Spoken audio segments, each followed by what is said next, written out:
I'm not sure what happened, but it stopped recording, and that was very important. Okay. Where are we going? Go to admin again on the toolbar.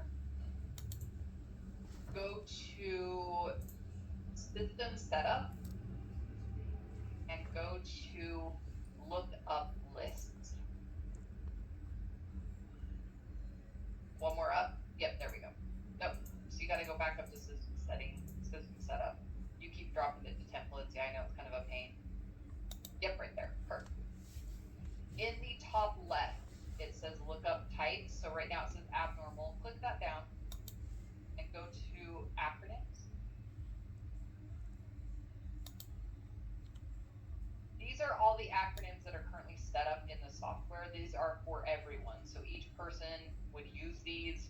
You can edit them. You can create your own.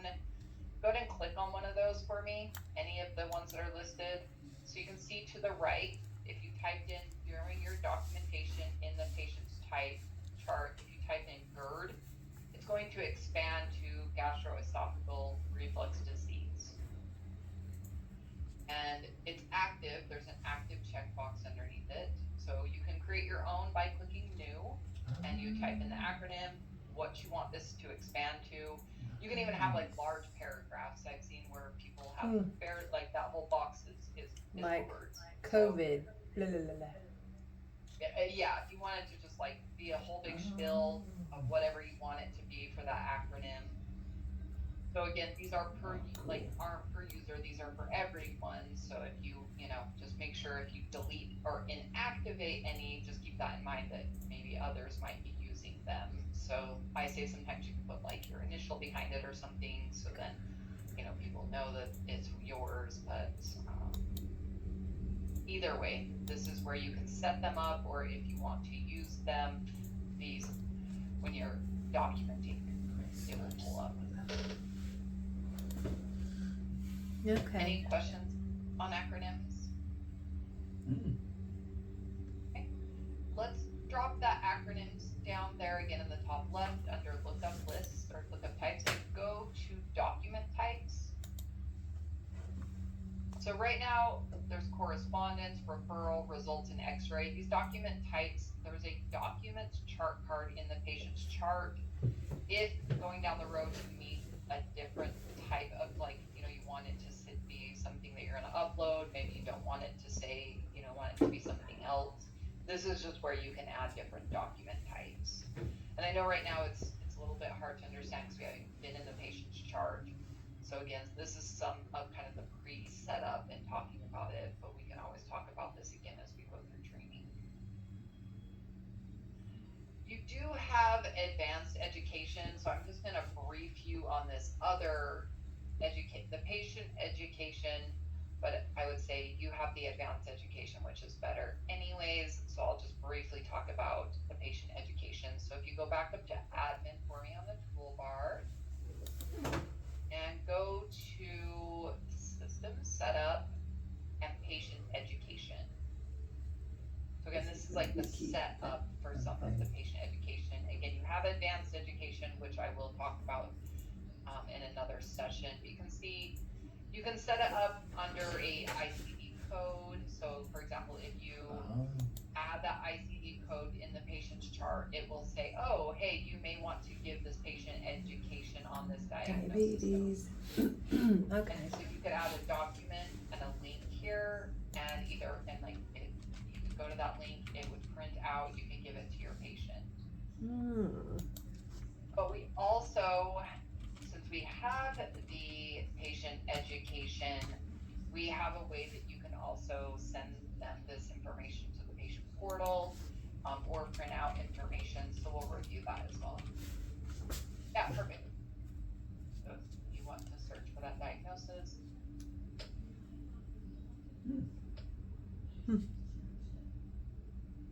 That's cool.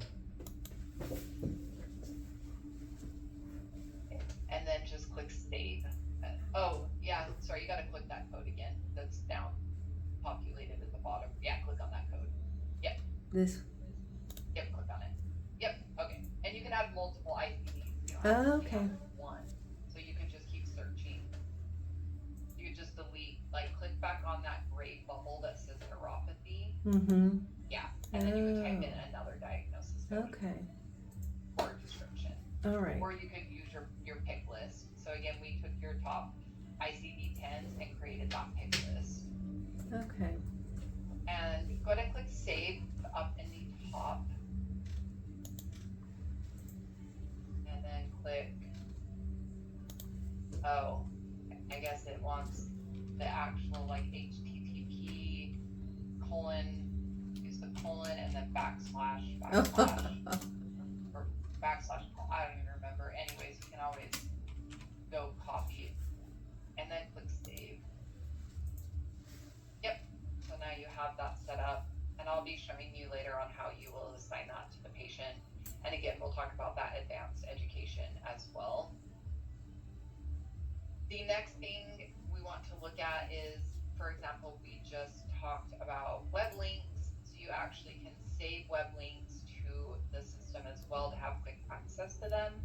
So go back to admin for me on the toolbar. Go to system setup, and web links is at the very bottom. Chris is like, he's doing it before you even say it. Well, that's okay. Maybe he'll take my job. No, it's definitely okay. I've already clicked the On web the links. very It's far cool. left, here is the current web links that we have in the system, but this is where you set the web link up. You can delete any of these that you do not want, but again, these are for everybody, so other people may want these. After you set them up, at the very top toolbar on the right hand side of admin, there's a drop down that has the web links. So you can just click click on on any of these web links here. It's just a quick way to go to websites without having to then go to your toolbar, open it up, search it, blah, blah, blah. So you're like, yeah, I want to go to the CDC. You click on it, it's going to open it up and take you right to that website. So again, if you have Okay. websites you frequent, you can add them here under the Oh, web. good, you guess. With our delivery. Oh, good. Oh. We've ordered supplies and we're doing interviews today too, so it's exciting. Oh, that's right. That's exciting. So excited for you. Any questions on how you would add the web link? No. What we'll do now, up in the very top left, we're going to search for our test patient. So again, you're always going to search last name first. So patient is our last name. In our next session tomorrow, we'll talk about, how you can open it from the appointment, but we're not going to get into that right at the moment. Yeah, click on that for me. This is going to open the patient's chart. So I'll do like an overview here of what we're looking at. And you can see, sometimes again, we have little bulletins that pull out, so you can see right here, discontinue medications from the medications chart card. So it's just like, we always have little FYIs that will pop up in the system. So you can read them, you can close them, whatever you want to do. Perfect. See that yellow pop-up? So remember yesterday when we did that pop-up memo? So you can see it's saying it was entered on March 13th and expires on March 20th. I remember